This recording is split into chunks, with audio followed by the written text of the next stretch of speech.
ನಮಸ್ಕಾರ.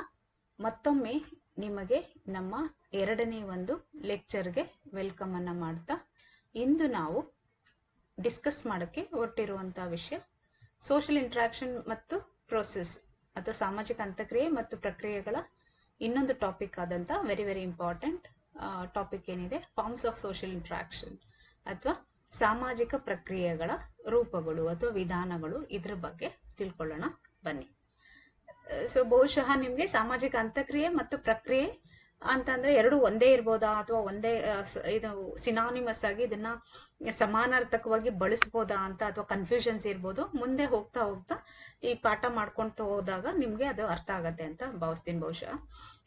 ಈಗ ಹಾಗಾದ್ರೆ ಸಾಮಾಜಿಕ ಪ್ರಕ್ರಿಯೆಗಳು ಅಂತ ಹೇಳ್ಬೋದು. ಸಾಮಾಜಿಕ ಅಂತಕ್ರಿಯೆಯ ರೂಪಗಳಾಗಿ ಸಾಮಾಜಿಕ ಪ್ರಕ್ರಿಯೆಗಳು ಅಂತ. ಸಾಮಾಜಿಕ ಅಂತಕ್ರಿಯೆ ಮತ್ತು ಸಾಮಾಜಿಕ ಪ್ರಕ್ರಿಯೆಗಳು. ಸೊ ಸಾಮಾಜಿಕ ಪ್ರಕ್ರಿಯೆ ಅನ್ನೋದು ಸಮಾಜಶಾಸ್ತ್ರದಲ್ಲಿರುವಂತ ಒಂದು ಮೂಲಭೂತ ಪರಿಕಲ್ಪನೆ. ಇಲ್ಲಿ ಸಾಮಾಜಿಕ ಪ್ರಕ್ರಿಯೆ ಅಂತಂದ್ರೆ ಒಂದು ಸಮಾಜದಲ್ಲಿ ಇರುವಂತಹ ಒಂದು ಅವಿಭಾಜ್ಯ ಅಂಗ ಇದು, ಅಥವಾ ಒಂದು ಸಮಾಜಕ್ಕೆ ಬೇಕೇ ಬೇಕಾಗಿರುವಂತ ಒಂದು ಇಂಪಾರ್ಟೆಂಟ್ ಎಲಿಮೆಂಟ್ ಅಂತ ನಾವು ಕರಿಬಹುದು. ಇಲ್ಲಿ ಅಂತಕ್ರಿಯೆಗಳು ಅಂತ ಬಂದಾಗ ನಾವು ಯಾವಾಗ್ಲೂ ಅದು ಒಂದೇ ರೀತಿಯಾಗಿರಲ್ಲ, ಅದು ಬೇರೆ ಬೇರೆ ರೂಪಗಳಲ್ಲಿ ಹೊರಹೊಮ್ಮುತ್ತೆ ಅಂತ ಹೇಳ್ಬೋದು. ಕೆಲವೊಂದು ಅಂತಕ್ರಿಯೆಗಳು ವ್ಯಕ್ತಿಗಳನ್ನ ಹತ್ರ ತಂದ್ರೆ, ಪ್ರೀತಿ ವಿಶ್ವಾಸವನ್ನ ಉಂಟು ಮಾಡಿದ್ರೆ, ಕೆಲವೊಂದಷ್ಟು ಸಾಮಾಜಿಕವಾಗಿ ಅಥವಾ ಅವರನ್ನ ಅಥವಾ ಒಂದು ಪ್ರೀತಿ ವಿಶ್ವಾಸದಲ್ಲಿ ದೂರ ಮಾಡುವಂತಹ, ದೂರ ಸರಿಯುವಂತಹ, ದ್ವೇಷವನ್ನ ಬೆಳೆಸ್ಕೊಳ್ಳುವಂತಹ ಅಂತಕ್ರಿಯೆಗಳು ಕೂಡ ಇದೆ. ಸೊ ಒಂದು ಸಹಕಾರ, ಹೊಂದಾಣಿಕೆ, ಸ್ವಾಂಗೀಕರಣ ಅಂತ ಇರುವಂತಹ ಒಂದು ಸಾಮಾಜಿಕ ಪ್ರಕ್ರಿಯೆಗಳು ವ್ಯಕ್ತಿಗಳನ್ನ ಹತ್ರ ತಂದ್ರೆ, ಪ್ರೀತಿ ವಿಶ್ವಾಸವನ್ನ ಮೂಡಿಸಿದ್ರೆ, ಅದೇ ರೀತಿಯಾಗಿ ಸ್ಪರ್ಧೆ ಇರ್ಬೋದು, ಸಂಘರ್ಷ, ಘರ್ಷಣೆ, ಇವೆಲ್ಲಾನು ಕೂಡ ಏನಾಗತ್ತೆ, ವ್ಯಕ್ತಿಗಳನ್ನ ದೂರ ಮಾಡುವಂತ ಒಂದು ಸಾಮಾಜಿಕ ಪ್ರಕ್ರಿಯೆಗಳು ಅಂತ ಹೇಳ್ಬೋದು.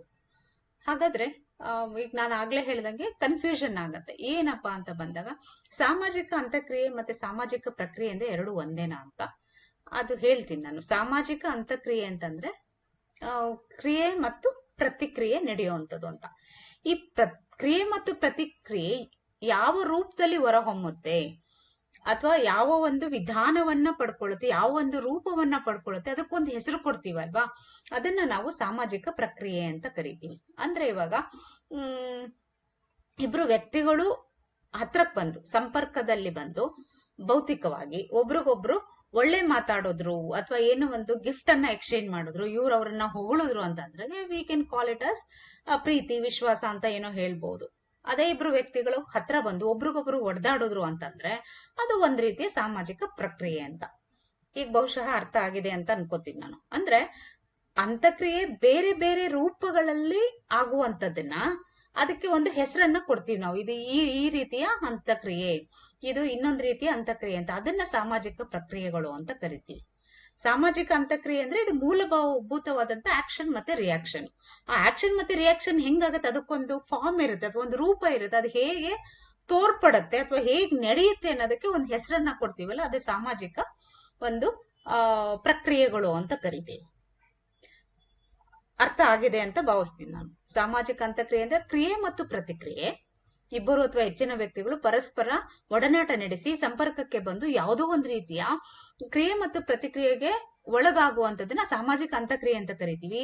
ಅದು ಯಾವ ರೂಪದಲ್ಲಿ ಹೊರ ಹೊಮ್ಮುತ್ತೆ, ಅದಕ್ಕೊಂದು ಹೆಸರನ್ನ ಕೊಡ್ತೀವಿ, ಅದು ಯಾವ ರೂಪ ತಳ್ಕೊಳ್ಳುತ್ತೆ ಅಂತ ಹೇಳ್ತೀವಲ್ಲ, ಅದು ಸಾಮಾಜಿಕ ಪ್ರಕ್ರಿಯೆ ಅಂತ ನಾವು ಕರಿಬಹುದು.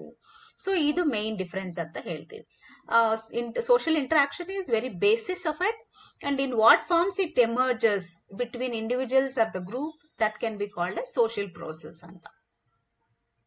ಸೊ ಹಾಗಾದ್ರೆ ಈ ಒಂದು ಸಾಮಾಜಿಕ ಪ್ರಕ್ರಿಯೆಗಳನ್ನ ಬೇರೆ ಬೇರೆ ಸಮಾಜಶಾಸ್ತ್ರಜ್ಞರು ಯಾವ ರೀತಿ ಡಿಫೈನ್ ಮಾಡಿದ್ದಾರೆ ಅಂತ ನೋಡೋಣ.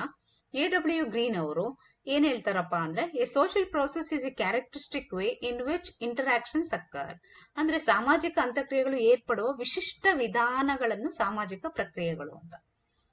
ಕ್ರಿಯೆ ಮತ್ತು ಪ್ರತಿಕ್ರಿಯೆ ಕಾಮನ್, ಅದು ವಿಶಿಷ್ಟವಾಗಿ ಅಂತ ಬಂದಾಗ ನಾನು ಆಗ್ಲೇ ಹೇಳ್ದಂಗೆ ಪ್ರೀತಿ ವಿಶ್ವಾಸಗಳನ್ನ ಮಾಡ್ಕೊಂಡಾಗ, ಎಕ್ಸ್ಚೇಂಜ್ ಮಾಡ್ಕೊಂಡಾಗ ಅದೇನಾಗತ್ತೆ, ಹೊಂದಾಣಿಕೆ ಆಗತ್ತೆ.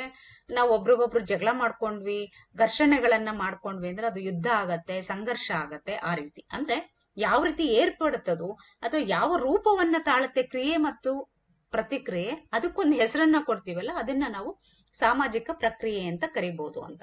ಹಾರ್ಟನ್ ಮತ್ತು ಅಂಟವ್ರು ಏನ್ ಹೇಳ್ತಾರೆ ಅಂತಂದ್ರೆ, the repetitive forms of behaviour that are commonly found in social life. ಅಂದ್ರೆ ಮತ್ತು ಹಂಟ್ ಅವ್ರು ಏನ್ ಹೇಳ್ತಾರೆ ಅಂದ್ರೆ, the repetitive forms of behaviour that are commonly found in social life. ಅಂದ್ರೆ ಸಾಮಾಜಿಕ ಜೀವನದಲ್ಲಿ ಸಾಮಾನ್ಯವಾಗಿ ಕಂಡು ಬರುವ ಪುನರಾವರ್ತಿತ ಸ್ವರೂಪದ ವರ್ತನೆಗಳ ಬಗೆಗಳನ್ನ ಸಾಮಾಜಿಕ ಪ್ರಕ್ರಿಯೆಗಳು ಅಂತ ಕರಿತೀವಿ. ಅಂದ್ರೆ ಇವು ಪ್ರತಿನಿತ್ಯ ನಮ್ಮ ಸಾಮಾಜಿಕ ಜೀವನದಲ್ಲಿ ಪುನರಾವರ್ತನೆಗೊಳ್ಳುವಂತ, ಪದೇ ಪದೇ ನಡೆಯುವಂತ ಒಂದು ಬಗೆಗಳು ಅಥವಾ ಪ್ರಕಾರಗಳನ್ನ ನಾವು ಸಾಮಾಜಿಕ ಪ್ರಕ್ರಿಯೆಗಳು ಅಂತ ಕರೀಬಹುದು ಅಂತ. ಇವೇನು ವಿಶೇಷವಾಗಿರಲ್ಲ, ನಮ್ಮ ಪ್ರತಿನಿತ್ಯ ಜೀವನದಲ್ಲಿ ಪುನರಾವರ್ತನೆಗೊಳ್ತಾ ಇರ್ತವೆ ಅಂತ ಹೇಳ್ಬೋದು. ಈಗ ಸ್ಪರ್ಧೆ ಅಂತ ನಾವು ತಗೊಳ್ಳೋದಾದ್ರೆ ಪ್ರತಿನಿತ್ಯ ಜೀವನದಲ್ಲಿ ನಾವು ನೋಡುವಂಥದ್ದು ಇದು ಒಂದು ಸಾಮಾಜಿಕ ಪ್ರಕ್ರಿಯೆ ಅಂತ ಹೇಳ್ಬೋದು. ಮೆಕೈವರ್ ಮತ್ತು ಪೇಜ್ ಅವರು ಏನ್ ಹೇಳ್ತಾರೆ ಅಂದ್ರೆ, social process is a manner in which the relations of the members of a group once brought together acquire A distinctive character. ಅಂದ್ರೆ ಸಮೂಹದ ಸದಸ್ಯರುಗಳ ಸಂಬಂಧಗಳು ಒಮ್ಮೆ ಒಗ್ಗೂಡಿದಾಗ ವಿಶೇಷ ಗುಣರೂಪವನ್ನ ಪಡೆಯುವ ವಿಧಾನವನ್ನ ಸಾಮಾಜಿಕ ಪ್ರಕ್ರಿಯೆ ಅಂತ ಕರಿಬಹುದು ಅಂತ. ಅಂದ್ರೆ ನಾನು ಆಗ್ಲೇ ಹೇಳ್ದಂಗೆ ಬ್ರಾಟ್ ಟುಗೆದರ್ ಅಂದ್ರೆ ಇಬ್ಬರು ಅಥವಾ ಅನೇಕ ವ್ಯಕ್ತಿಗಳು ಸಂಪರ್ಕಕ್ಕೆ ಬಂದು ಒಂದಾದಾಗ ಆ ಒಂದು ವಿಶೇಷ ಗುಣರೂಪವನ್ನ, ಆ ಒಂದು ಇಂಟರಾಕ್ಷನ್ ಅಥವಾ ಆ ಒಂದು ಅಂತಕ್ರಿಯೆ ಒಂದು ವಿಶೇಷವಾದ ರೂಪವನ್ನ ಪಡೆಯುತ್ತೆ, ಒಂದು ಗುಣವನ್ನ ಪಡ್ಕೊಳ್ಳುತ್ತೆ. ಅಂತಹ ವಿಧಾನವನ್ನ ಸಾಮಾಜಿಕ ಪ್ರಕ್ರಿಯೆ ಅಂತ ಕರಿಬಹುದು. ಅಂದ್ರೆ ಆ ಒಂದು ಸಾಮಾಜಿಕ ಅಂತಕ್ರಿಯೆ ಯಾವ ರೀತಿ ಏರ್ಪಡುತ್ತೆ, ಯಾವ ರೂಪವನ್ನ ಪಡ್ಕೊಳ್ಳುತ್ತೆ, ಅದನ್ನ ನಾವು ಸಾಮಾಜಿಕ ಪ್ರಕ್ರಿಯೆ ಅಂತ ಕರಿಬಹುದು ಅಂತ. ಇನ್ನು ನೆಕ್ಸ್ಟ್ ಮೋರಿಸ್ ಗಿನ್ಸ್ಬರ್ಗ್ ಅವ್ರು ಏನ್ ಹೇಳ್ತಾರೆ ಅಂತಂದಾಗ, social process are the various modes of social interaction between individuals or groups, including cooperation and conflict, social differentiation and intergeneration, development, arrest and decay.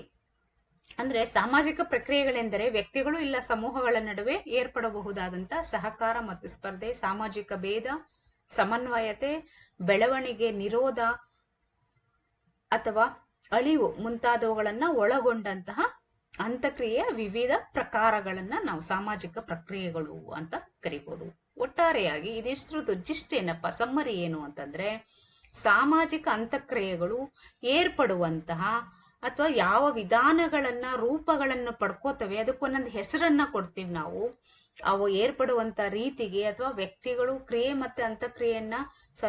ಮತ್ತು ಪ್ರತಿಕ್ರಿಯೆಯನ್ನ ನಡೆಸಬೇಕಾದ್ರೆ ಯಾವ ರೂಪವನ್ನ ಪಡ್ಕೊಳ್ಳುತ್ತೆ, ಯಾವ ಗುಣಗಳನ್ನ ಹೊಂದುತ್ತೆ, ಆ ವಿವಿಧ ಪ್ರಕಾರಗಳನ್ನ ನಾವು ಸಾಮಾಜಿಕ ಪ್ರಕ್ರಿಯೆಗಳು ಅಂತ ಕರೀಬಹುದು ಅಂತ. ಅಂದ್ರೆ ಒಟ್ಟಾರೆಯಾಗಿ ಅಂತಕ್ರಿಯೆಯ ವಿವಿಧ ಪ್ರಕಾರಗಳನ್ನ, ವಿವಿಧ ರೂಪಗಳನ್ನ ನಾವು ಸಾಮಾಜಿಕ ಪ್ರಕ್ರಿಯೆ ಅಂತ ಕರಿಬಹುದು. ಇನ್ನ ಸಾಕಷ್ಟು ನಾವು ದಿನನಿತ್ಯ ಹೇಳ್ಕೊಂಡು ಹೋದ್ರೆ ಎಲ್ಲದಕ್ಕೂ ಒಂದೊಂದು ಹೆಸರು ಕೊಟ್ಕೊಂಡು ಒಂದೊಂದು ರೂಪಗಳನ್ನ ಕೊಟ್ಕೊಂಡು ಹೋಗ್ಬೋದು. ಸಾಮಾಜಿಕ ಅಂತಕ್ರಿಯೆ ಹಿಂಗಾದ್ರೆ ಇದಕ್ಕಿಂತ ಹೆಸರು, ಹಂಗಾದ್ರೆ ಇದಕ್ಕಿಂತ ಹೆಸರು ಅಂತ. ಬಟ್ ಸಮಾಜಶಾಸ್ತ್ರಜ್ಞರು ತಮ್ಮದೇ ಆದಂತ ಕೆಲವೊಂದಷ್ಟು ಟರ್ಮ್ಸ್ ಅಥವಾ ಶಬ್ದಗಳನ್ನ ಬಳಸಿದ್ದಾರೆ ಅಂತ ಹೇಳ್ಬೋದು.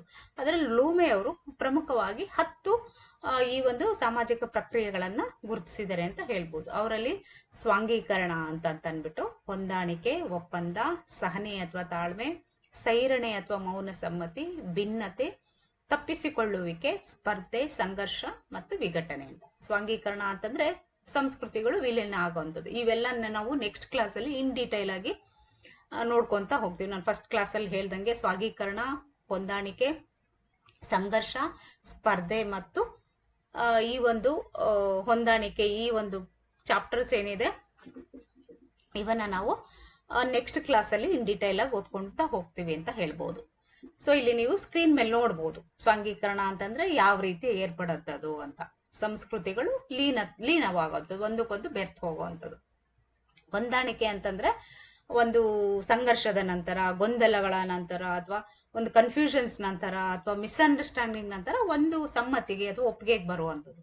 ಒಪ್ಪಂದ ಅಂತ ಬಂದಾಗ ಪರಸ್ಪರ ಇಬ್ಬರು ಅಥವಾ ಹೆಚ್ಚಿನ ವ್ಯಕ್ತಿಗಳು ಒಂದೇನೋ ಒಂದು ತೀರ್ಮಾನಕ್ಕೆ ಬರುವಂಥದ್ದು. ಸಹನೆ, ತಾಳ್ಮೆ ಅಂತಂದಾಗ ಇಲ್ಲೇನಾಗತ್ತೆ ಅಂದ್ರೆ ಇಬ್ಬರು ವ್ಯಕ್ತಿಗಳು ಒಂದೇ ತರ ಇರ್ಲಿಕ್ಕೆ ಸಾಧ್ಯ ಇಲ್ಲ. ಏನೇನೋ ಡಿಫ್ರೆನ್ಸಸ್ ಇರುತ್ತೆ, ಡಿಫ್ರೆನ್ಸ್ ಆಫ್ ಒಪಿನಿಯನ್, ಕಲ್ಚರು, ಪ್ರತಿಯೊಂದರಲ್ಲೂ ವ್ಯತ್ಯಾಸಗಳಿರುತ್ತೆ. ಅಂತದನ್ನ ನಾವು ಅಂಗೀಕರಿಸುವಂತ, ಒಪ್ಕೊಳ್ಳುವಂತ ಮನೋಭಾವ, ಭಿನ್ನತೆಗಳನ್ನ, ಡಿಫ್ರೆನ್ಸಸ್ ಅನ್ನ ಒಪ್ಕೊಳ್ಳುವಂತ ಮನೋಭಾವವನ್ನ ನಾವು ಸಹನೆ ಅಥವಾ ತಾಳ್ಮೆ ಅಂತ ಕರಿತೀವಿ. ಮೌನ ಸಮ್ಮತಿ ಅಂತಂದಾಗ ಇದು ಬಿಟ್ ಆಫ್ ನೆಗೆಟಿವ್ ಶೇಡ್ ಅಂತ ಹೇಳ್ಬೋದು. ಬಲವಂತವಾಗಿ ಅಂಗೀಕರಿಸುವಂಥದ್ದು, ನಮ್ಗೆ ಇಷ್ಟ ಇರಲ್ಲ, ಅಥವಾ ನಮಗೆ ಬೇಕನ್ಸಿಲ್ಲ ಅಂದ್ರೂ ಕೂಡ ಯಾವುದೋ ಒಂದು ಕಾರಣಕ್ಕೆ ನಾವು ಅದನ್ನ ಅಂಗೀಕರಿಸುವಂಥದ್ದನ್ನ ಸೈರಣೆ ಅಂತ ಕರಿತೀವಿ. ಭಿನ್ನತೆ ಅಂದ್ರೆ ಗೊತ್ತಿದೆ ನಿಮ್ಗೆ, ಅಭಿಪ್ರಾಯದಲ್ಲಿ ಇರ್ಬೋದು, ಫುಡ್ಡು, ಟೇಸ್ಟು, ಕಲ್ಚರು, ಲ್ಯಾಂಗ್ವೇಜು, ಇದರಲ್ಲೆಲ್ಲ ವಿಭಿನ್ನ ದೃಷ್ಟಿಕೋನಗಳಿರುತ್ತೆ, ಅದನ್ನ ಅಂಗೀಕಾರ. ಭಿನ್ನತೆ ಅಂತಂದ್ರೆ ಆಗ್ಲೇ ಹೇಳ್ದಂಗೆ ಅಭಿರುಚಿಗಳಲ್ಲಿ ಅಥವಾ ಒಂದು ಸಂಸ್ಕೃತಿನಲ್ಲಿ, ಆಚರಣೆ, ಸಂಪ್ರದಾಯ ಇವುಗಳಲ್ಲಿ ವಿಭಿನ್ನವಾದಂತ ಒಂದು ದೃಷ್ಟಿಕೋನಗಳು ಅಥವಾ ಟೇಸ್ಟು ಅಥವಾ ಒಂದು ಪದ್ಧತಿಗಳಿರೋ ಅಂಥದ್ದನ್ನ ಅಂಗೀಕಾರ ಮಾಡುವಂಥದ್ದು. ಇನ್ನು ತಪ್ಪಿಸಿಕೊಳ್ಳುವಿಕೆ ಅಂತಂದ್ರೆ ಇದು ಅವಾಯ್ಡೆನ್ಸ್ ಅಂತ ಕರಿತೀವಿ. ಅಂದ್ರೆ ಅದಕ್ಕೆ ಆ ಸಮಸ್ಯೆಯನ್ನ ತೊಡಗಿಕೊಳ್ಳದೆ ಅಥವಾ ಯಾವುದೇ ಒಂದು ರೀತಿಯ ಸಮಸ್ಯೆಗೆ ತೊಡಗಿಕೊಳ್ಳದೆ ಅದರಿಂದ ದೂರ ಉಳಿಯುವಂಥದ್ದನ್ನ ನಾವು ತಪ್ಪಿಸಿಕೊಳ್ಳುವಿಕೆ ಅಂತ ಕರಿತೀವಿ.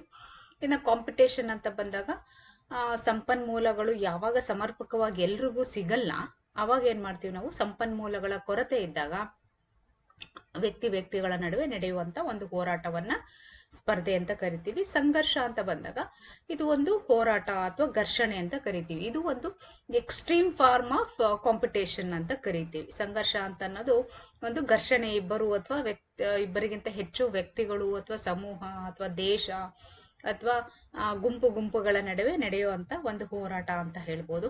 ಅದು ಬೇರೆ ಬೇರೆ ರೀತಿಯ ಸಂಘರ್ಷಗಳಿರುತ್ತೆ. ನೆಕ್ಸ್ಟ್ ಒಂದು ತರಗತಿಗಳಲ್ಲಿ ಅದನ್ನ ಇನ್ ಡೀಟೇಲ್ ಆಗಿ ನಾವು ತಿಳ್ಕೊಂಡು ಹೋಗ್ತೀವಿ. ವಿಘಟನೆ ಅಥವಾ ಡಿಸ್ಇಂಟಿಗ್ರೇಷನ್ ಅಂತ ಕರಿತೀವಿ. ಇದು ಸಾಮಾಜಿಕ ಸೌಹಾರ್ದತೆ ಅಥವಾ ಒಗ್ಗಟ್ಟು ಕುಸಿಯುವಂತ ಒಂದು ಪರಿಸ್ಥಿತಿ ಅಂತ ಕರಿತೀವಿ. ಈಗ ಅನೇಕ ಗಲಭೆಗಳು ಅಥವಾ ಹೋರಾಟಗಳು, ಜಗಳಗಳು ಸಮಾಜದಲ್ಲಿ ಆಗ್ತಾನೆ ಇರುತ್ತೆ, ಅಥವಾ ಕೌಟುಂಬಿಕವಾಗೂ ಕೂಡ ವಿಘಟನೆಗಳಾಗುವಂಥದ್ದು, ಸಾಮಾಜಿಕವಾಗಿ ವಿಘಟನೆಗಳಾಗುವಂಥದ್ದು. ಇವನ್ನ ಪ್ರಮುಖವಾಗಿ ಲೂಮೆಯವರು 10 ರೀತಿಯ ಒಂದು ಸಾಮಾಜಿಕ ಪ್ರಕ್ರಿಯೆಗಳನ್ನ ಗುರುತಿಸಿದ್ದಾರೆ ಅಂತ ಹೇಳ್ಬೋದು. ಇನ್ನ ಇವನ್ನ ಕ್ಯಾಟಗರೈಸ್ ಮಾಡ್ಬೇಕು ನಾವು ಅಂತ ಬಂದಾಗ ಸಾಮಾಜಿಕ ಪ್ರಕ್ರಿಯೆಗಳು ನಾನು ಆಗ್ಲೇ ಹೇಳಿದಂಗೆ ನಮ್ಮ ಈ ಒಂದು ತರಗತಿಯಲ್ಲಿ ನಾವು ಪ್ರಮುಖವಾಗಿ 5 ರೀತಿಯ ಒಂದು ಸಾಮಾಜಿಕ ಪ್ರಕ್ರಿಯೆಗಳ ಬಗ್ಗೆ ನಾವು ತಿಳ್ಕೊತೀವಿ. ಸೊ ಮೊದಲನೇದಾಗಿ ನಾವು ತಗೊಳ್ಳೋದಾದ್ರೆ ಅದು ಯಾವ ರೀತಿಯ ಒಂದು ಅಂತ್ಯಕ್ರಿಯೆ, ನಾನು ಆಗ್ಲೇ ಹೇಳಿದೆ ಅಂತ್ಯಕ್ರಿಯೆ ಯಾವ ರೀತಿ ಏರ್ಪಡತ್ತೆ, ಯಾವ ರೂಪವನ್ನ ತಳ್ಕೊಳ್ಳುತ್ತೆ ಅದನ್ನ ನಾವು ಒಂದು ಹೆಸರು ಕೊಡ್ತೀವಿ ಅಂತ ಅನ್ಬಿಟ್ಟು. ಈಗ ಇದರಲ್ಲಿ ನಾವು ತಗೊಳ್ಳೋದಾದ್ರೆ 5 ಪ್ರಮುಖ ಒಂದು ಸಾಮಾಜಿಕ ಪ್ರಕ್ರಿಯೆಗಳನ್ನ ಡಿಸ್ಕಸ್ ಮಾಡ್ತಾ ಇದೀವಿ. ಮೊದಲನೇದು ಬಂದಾಗ ಕೋಆಪರೇಷನ್ ಅಥವಾ ಸಹಕಾರ ಅಂತ ಕರಿತೀವಿ. ಇದು ಸಕಾರಾತ್ಮಕವಾದ ಒಂದು ಸಾಮಾಜಿಕ ಪ್ರಕ್ರಿಯೆ ಅಂತ. ಸಹಕಾರ ಅಂದ್ರೆ ಕೋಆಪರೇಷನ್. ನಾವು ನೋಡ್ತೀವಿ ಒಂದು ಕುಟುಂಬದಲ್ಲಿ ಇರ್ಬೋದು, ಒಂದು ಸಮೂಹದಲ್ಲಿ ಇರ್ಬೋದು, ಒಂದು ಟೀಮ್ ಅಲ್ಲಿ ಇರ್ಬೋದು, ಒಂದು ಕಚೇರಿಗಳಲ್ಲಿ ಇರ್ಬೋದು, ಇಲ್ಲೆಲ್ಲರೂ ಕೂಡ ಒಂದೇ ತಮ್ಮ ಒಂದು ಅವಶ್ಯಕತೆಗಳನ್ನ ಪೂರೈಸಿಕೊಳ್ಳಿಕ್ಕೆ ಎಲ್ಲರೂ ಒಟ್ಟಿಗೆ ಸೇರಿ ದುಡಿತಾರೆ ಅಥವಾ ಒಂದು ಸಹಯೋಗದಲ್ಲಿ ಕೆಲಸವನ್ನ ಮಾಡ್ತಾರೆ ಅಂತ ಹೇಳ್ಬೋದು. ಇಲ್ಲಿ ಕಾಮನ್ ಎಂಡ್ಸ್ ಅಂತ ಕರಿತೀವಿ, ಕಾಮನ್ ಗೋಲ್ಸ್ ಅಂದ್ರೆ ಸಾಮಾನ್ಯವಾಗಿ ಎಲ್ಲರಿಗೂ ಒಂದೇ ರೀತಿಯ ಒಂದು ಗೋಲ್ಸ್ ಇರುತ್ತೆ, ಉದ್ದೇಶ ಇರುತ್ತೆ, ಅದನ್ನ ಫುಲ್ಫಿಲ್ ಮಾಡ್ಕೊಳ್ಳಕ್ಕೆ ಎಲ್ಲರೂ ಒಟ್ಟಿಗೆ ಕೂಡಿ ಆ ಕೆಲಸವನ್ನ ಮಾಡ್ತಾರೆ, ಅದನ್ನ ಸಹಕಾರ ಅಂತ ಕರಿತೀವಿ. ಸ್ಪರ್ಧೆ ಅಂತ ಬಂದಾಗ ಸಾಮಾನ್ಯವಾಗಿ ನಿಮಗೆ ಗೊತ್ತಿದೆ ಕಾಂಪಿಟೇಷನ್ ಅಂತ ಕರಿತೀವಿ. ಅದು ಉದ್ಯೋಗಕ್ಕಿರ್ಬೋದು, ಸ್ಪರ್ಧಾತ್ಮಕ ಪರೀಕ್ಷೆಗಳಿಗಿರ್ಬೋದು, ಸಮಾಜದಲ್ಲಿ ಸ್ಥಾನಮಾನ ಗಿಟ್ಟಿಸ್ಕೊಳಕ್ಕಿರ್ಬೋದು, ಅಥವಾ ಒಂದು ಹಣಕ್ಕೋಸ್ಕರ ಇರ್ಬೋದು, ಅಥವಾ ತಮ್ಮ ಕಂಪನಿ ಫಸ್ಟ್ ಬರಬೇಕು, ಇಂಡಿಯಾಸ್ ನಂಬರ್ 1 ವರ್ಲ್ಡ್ಸ್ ಬೆಸ್ಟ್ ಅಂತ ಈ ತರ ಇರ್ಬೋದು, ಪ್ರತಿಷ್ಠೆಗಿರ್ಬೋದು, ಫೇಮಸ್ ಇರಬಹುದು. ಇವೆಲ್ಲದನ್ನು ಕೂಡ ಸ್ಪರ್ಧೆ ಅಂತ ಕರಿತೀವಿ. ಇನ್ನೊಂದು ಘರ್ಷಣೆ ಅಂತ ನಾವು ಬಂದಾಗ ಕಾನ್ಫ್ಲಿಕ್ಟ್ ಅಂತ ಕರಿತೀವಿ. ಆಗ್ಲೇ ಹೇಳ್ದಾಗೆ ಜಾತಿಯ ಹೆಸರಲ್ಲಿ, ಧರ್ಮದ ಹೆಸರಲ್ಲಿ, ಬಾರ್ಡರ್ ಹೆಸರಲ್ಲಿ, ನೀರಿಗೋಸ್ಕರ, ಹೀಗೆ ಅನೇಕ ಒಂದು ಸಮೂಹಗಳ ನಡುವೆ, ಗುಂಪುಗಳ ನಡುವೆ, ಅಥವಾ ಈ ಒಂದು ದೇಶಗಳ ನಡುವೆ ನಡೆಯುವಂತ ಒಂದು ಹೋರಾಟ ಅಂತ ಕರಿಬಹುದು.